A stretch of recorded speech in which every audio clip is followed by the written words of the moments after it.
Salut et bienvenue dans ce nouvel épisode des All Thread, les histoires à la Bellemare, c'est-à-dire on va raconter quelque chose d'un peu incroyable, d'un peu exceptionnel, qui vient du passé, mais il n'y aura pas forcément de gore à l'intérieur. Là en l'occurrence, il n'y en a pas du tout. Aujourd'hui, je vais vous présenter un escroc qui a réussi à se faire 1 milliard de francs en l'espace de 4 ans. Il a réussi à arnaquer tout le monde, y compris l'État français, y compris le président, à un tel point que lorsque l'escroquerie a été révélée, l'État français a tout fait pour le mettre un peu sous le tapis, tellement les gens avaient honte d'eux. Aujourd'hui, on va parler des avions renifleurs de pétrole. Juste avant de vous embarquer dans cette aventure, je veux absolument préciser que cette vidéo n'est pas sponsorisée. Voilà, ça fait plaisir de le dire. Par contre, du coup, je m'auto-sponsorise. Moi, je suis en spectacle en ce moment. Je suis en spectacle jusqu'au mois de juin avec la tournée de mon spectacle qui s'appelle Archétype, qui mélange mentalisme, science et humour. C'est mon 4e spectacle. France, Belgique, Suisse, je vais partout et je serai le 22 novembre 2023 à la salle Playel pour une version très particulière de ce spectacle. Si vous l'avez déjà vu, vous n'allez même pas le reconnaître. Et c'est le jour de mon anniversaire. Vous avez les liens pour ça dans la description. Je vous présente Aldo Bonassoli. Mais qui est cet homme? À la base, Aldo, c'est un réparateur de télévision, mais dans le quotidien, c'est plutôt un inventeur, et un inventeur particulier, un peu fantasque. Il a des idées loufoques, mais des grandes idées par contre. Il a une 50aine d'années, il a un tempérament très audacieux, il est connu pour ça, et il fait régulièrement des présentations de ses inventions à la presse. Un jour, par exemple, il invente un rayon qui est désintégrateur de matière. Déjà, rien qu'avec ce premier élément, je me dis, tiens, si on se méfiait de lui, hein, ça ressemble plus à un truc de cartoon, le rayon désintégrant, qu'à un mec qui répare des télés qui aurait inventé ça dans son garage. Mais pourquoi pas? De toute manière, lui, il y croit, il convoque toute la presse et il va leur faire une démonstration de son rayon désintégrateur de matière.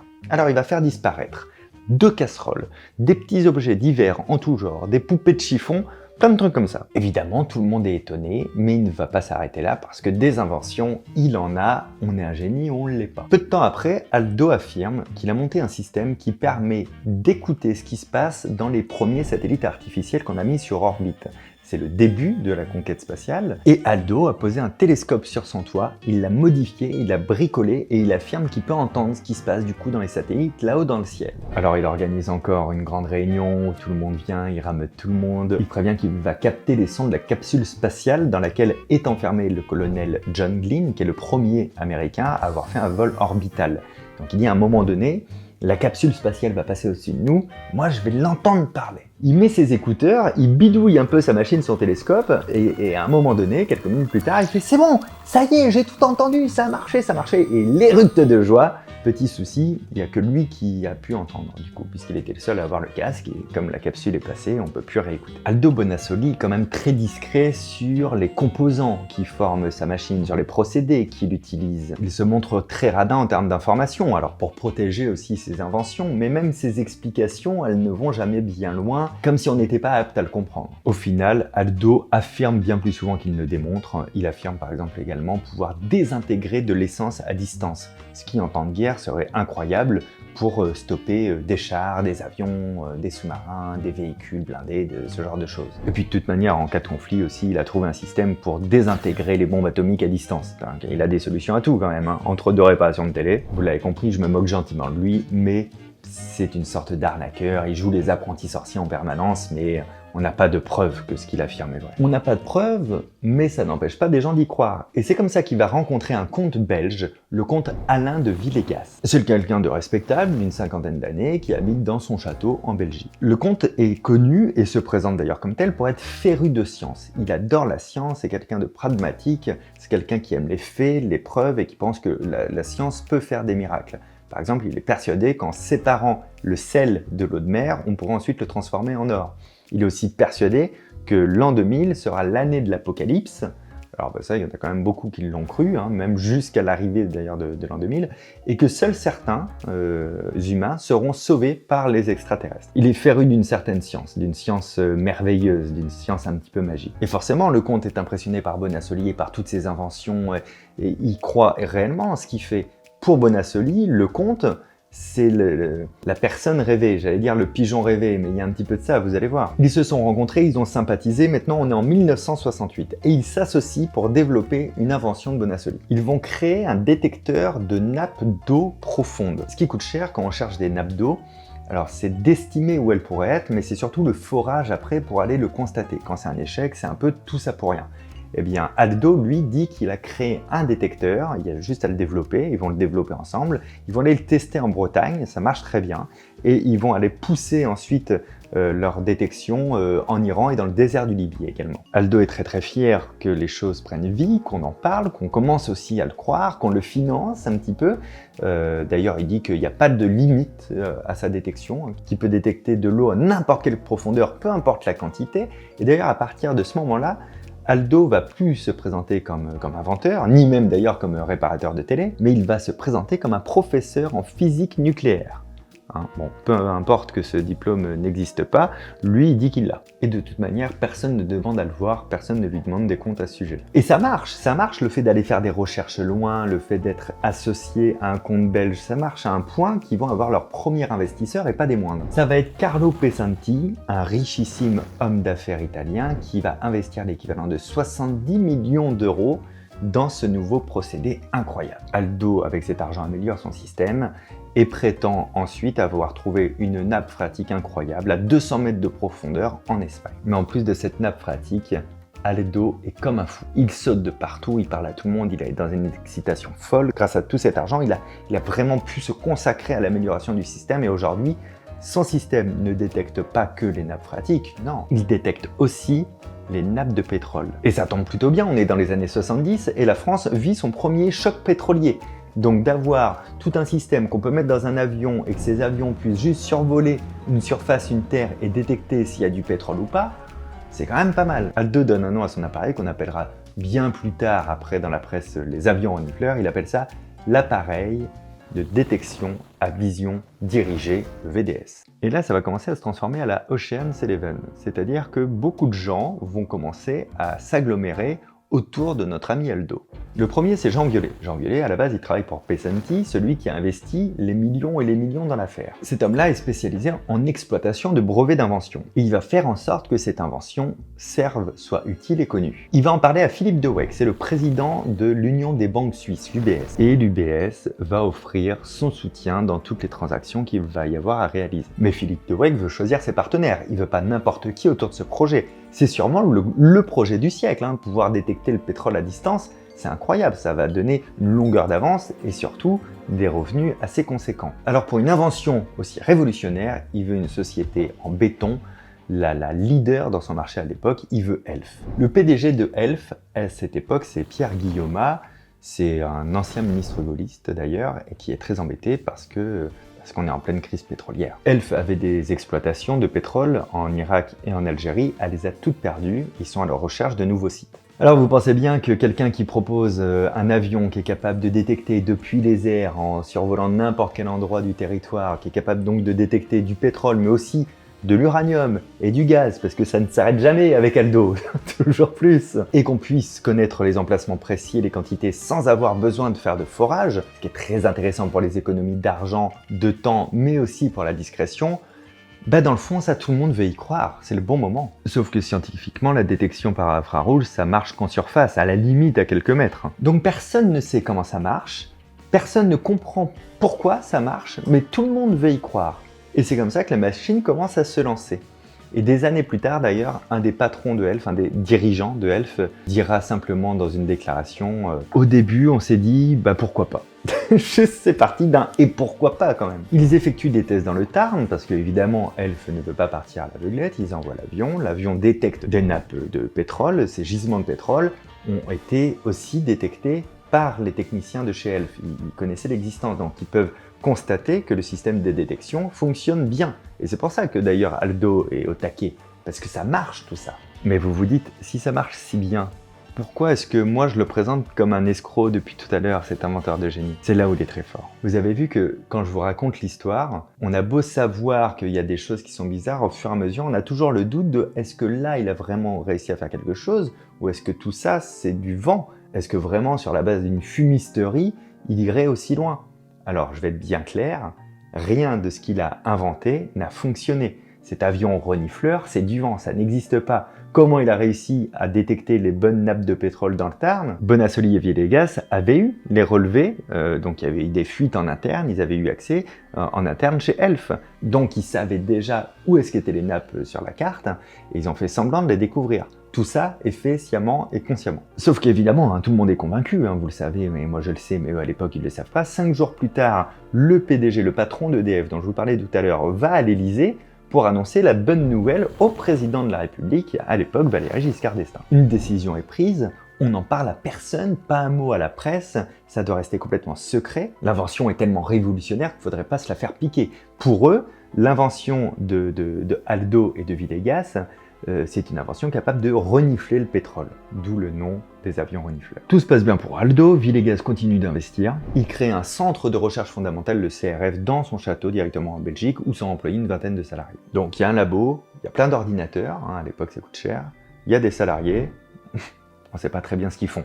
Mais je vous rappelle quand même que Villegas est persuadé qu'en l'an 2000, on va tous mourir, que les extraterrestres vont nous sauver et que si on récupère le sel qu'il y a dans la mer, on peut le transformer en or. Donc je suis pas sûr qu'il sache vraiment ce qu'il fait. Il achète également un hangar de 2000 m² situé sur l'aéroport militaire de Bruxelles et il va y implanter le CER, la Compagnie Européenne de Recherche. 4 avions, dont un Boeing 707, 12 pilotes et 30 personnes au sol. Il va aussi acheter un bateau de prospection pétrolière, c'est énorme, c'est 20 mètres de longueur. Il va faire don également d'énormément d'argent à des associations, à des bonnes œuvres. Avec autant d'argent investi de la part de Villegas, on peut que penser qu'il est de bonne foi, effectivement. Tout a vraiment commencé il y a 8 ans, nous sommes maintenant en 1976. Un avion décolle depuis Ouessant, dans le Finistère, pour survoler la mer d'Iroise. À son bord, des personnes de chez Elf, des géologues, évidemment le VDS et Aldo. Au décollage, Aldo prévient les géologues. Il dit « Vous pouvez regarder la machine si vous voulez, mais je vous préviens, vous n'allez pas comprendre, donc ne cherchez pas à comprendre. » L'avion vole un certain temps, au bout d'un moment, le VDS commence à faire plein de bips un peu bizarres. Sur les écrans, il y a parfois des grosses taches noires qui s'affichent et qui disparaissent. Aldo est comme un fou, il dit « Regardez, c'est là, c'est bon, on a trouvé. » Et effectivement, comme prévu, les géologues ne comprennent rien du tout à ce qu'ils voient. 1976, c'est aussi l'année où des membres de Elf commencent à avoir des doutes. C'est pour ça d'ailleurs qu'ils vont faire ce test. Commencent à avoir des doutes, mais ils continuent quand même d'y croire, surtout que quand même Aldo et Villegas menacent de vendre leur invention aux Américains ou à l'Irak ou à l'Algérie, enfin au plus offrant, si jamais on ne les laissait pas faire et qu'on commençait à émettre des doutes sur la qualité de leur invention. Donc tout le monde a vraiment très peur, il y a une espèce de FOMO qui se fait, vous savez, la peur de rater quelque chose qui engendre comme ça un manque de lucidité sur ce qui est en train de se passer, et donc ça continue. Ça continue à minima pendant 2 ans, jusqu'au 24 juin 1978, où là il va y avoir la signature d'un nouveau contrat avec l'État. Ce contrat va allouer 500 millions de francs suisses, ça fait un peu plus de 470 millions d'euros aujourd'hui, et ils sont mis à disposition avec la bénédiction du Premier ministre français de l'époque, Raymond Barre. Pourquoi tout cet argent et à quoi il est censé servir? La moitié de cette somme est censée être versée à Aldo, en majeure partie, en grande partie, pour comprendre le fonctionnement du VDS, pour qu'il puisse un peu libérer le fonctionnement de son matériel et qu'il puisse un peu mieux l'expliquer. La deuxième moitié sera versée à Aldo et à Villegas s'ils sont capables de fournir, dans l'année en cours, c'est-à-dire dans moins de 365 jours, 10 millions de tonnes de pétrole. Là, on est sur du concret. La moitié pour qu'ils expliquent comment fonctionne la machine, l'autre moitié s'ils livrent 10 millions de tonnes de pétrole. Et justement, ça tombe bien parce que Aldo dit que le VDS a découvert un beau gisement. C'est un gisement qui est censé être en Afrique du Sud, alors on envoie tout ce qu'il faut pour commencer à faire le forage et on fore, et on fore, et on fore. Ça mobilise énormément de temps, d'argent, de personnes à un forage comme ça.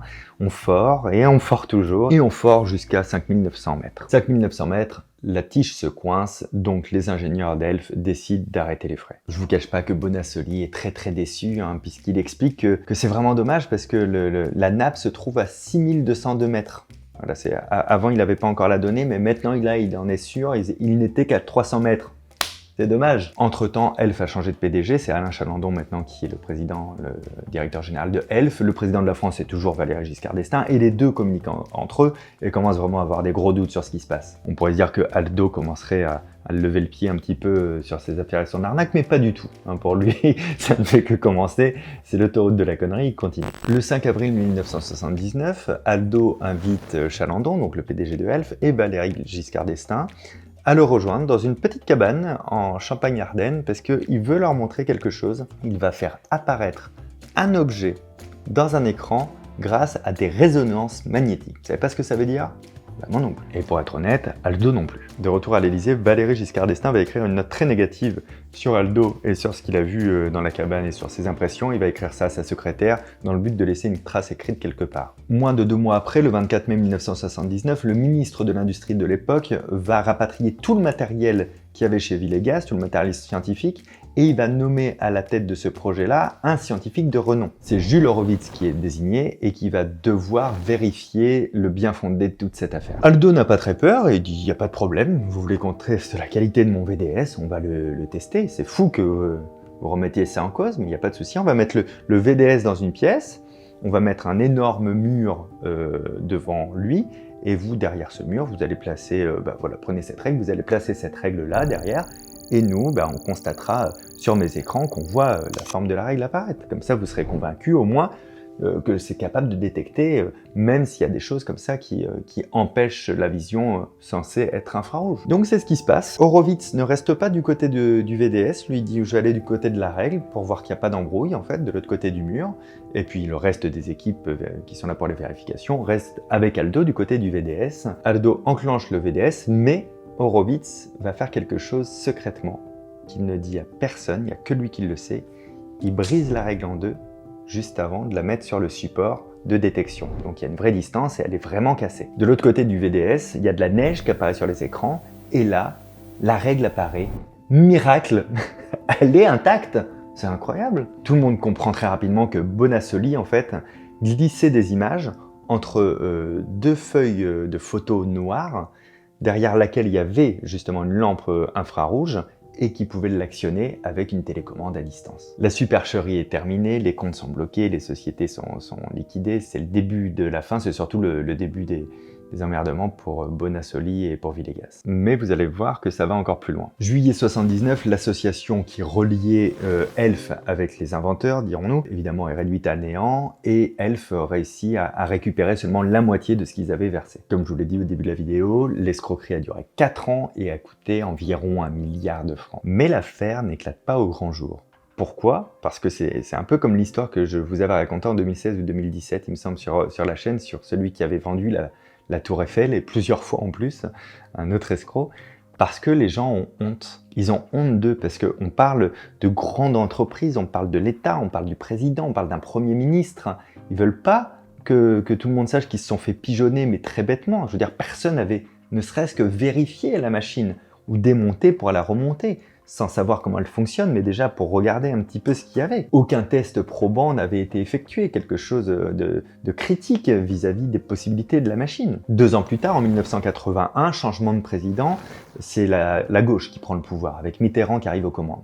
On fait un petit tour dans les comptes et on trouve qu'il y a des choses qui sont bizarres, qu'on n'arrive pas à comprendre dans ces comptes-là. Au début, ça fait pas énormément de bruit, des recherches vont être effectuées, des questions vont être posées, et en 1983, l'affaire éclate au grand jour. En plus de ça, pour le nouveau parti, pour la gauche qui a pris le pouvoir, c'est un plaisir de pouvoir taper sur la droite qui était là avant. La réalité, c'est qu'on ne sait pas déjà où est passé tout le frais, tout le pognon, tout cet argent. Alors on sait qu'il y en a une partie qui est passée dans le château de Villegas, dans le personnel, dans le matériel qu'ils avaient acheté, mais ça ne représente pas tout l'argent qui a été donné. On est sûr aussi d'autre chose, c'est que Aldo n'a pas touché, lui, à titre personnel, tant d'argent que ça d'ailleurs. Aujourd'hui, il y a des théories qui disent que c'est Maître Violet, souvenez-vous, Maître Violet, c'est celui qui a intégré en fait l'État à tout ce système, qui aurait ponctionné et qui aurait dévié un maximum d'argent.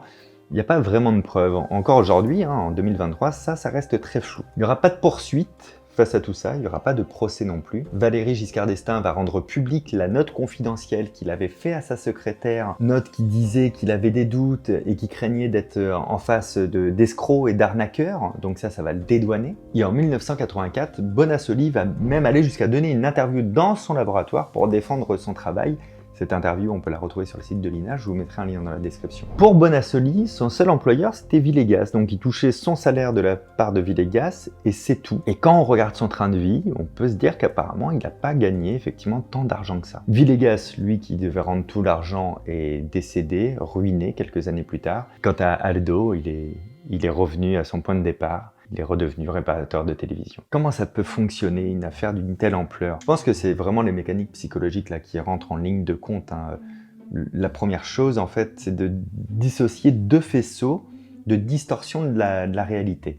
La première distorsion de la réalité, c'est celui qui s'auto-convainc qu'il a créé quelque chose. Et on a un gros problème psychologique chez Aldo, qui vit un peu dans un rêve. Moi, je ne suis pas persuadé que Aldo soit un arnaqueur dans le sens où il cherche absolument à s'enrichir.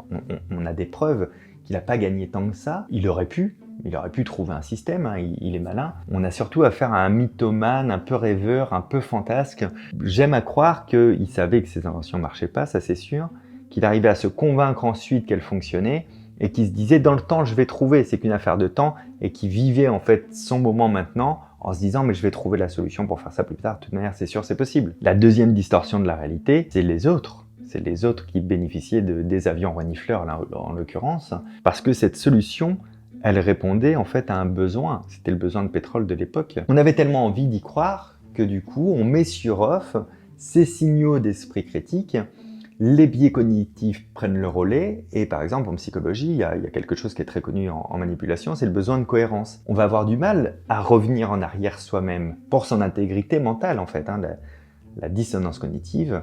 C'est très dur de prendre le recul et de dire « je me suis trompé ». Et puis, il y a un biais naturel d'autorité. Plus les personnes qui participent au projet sont des personnes qui pèsent dans le game, plus elles vont convaincre de leur aura, ça va dégager une espèce d'halo, que tout est safe. À partir du moment où Aldo s'est maqué un petit peu avec quand même un comte belge qui possède un château, c'est ça qui a permis en fait à Maître Violet, qui connaissait et qui avait ses accès à l'État, qui connaissait Valéry Giscard d'Estaing, d'en parler à la présidence. La présidence, elle a reporté sa confiance sur le mec qui lui apporte l'affaire parce qu'elle le connaît bien. Elle voit aussi qu'il y a un gros investisseur italien entre-temps, avec quand même plusieurs millions à la clé, que tout ça est chapeauté par un compte en Belgique, donc ça paraît safe. On se dit à chaque fois, en fait, lui, il a vérifié. Et ça, c'est vraiment le propre de l'homme. C'est-à-dire que à chaque fois qu'il y a plusieurs personnes qui sont capables de faire une action pour vérifier ou pour aider, tout le monde va se dire intérieurement, l'autre va le faire. C'est malheureusement ce qui explique les cas d'agression, par exemple, dans le métro,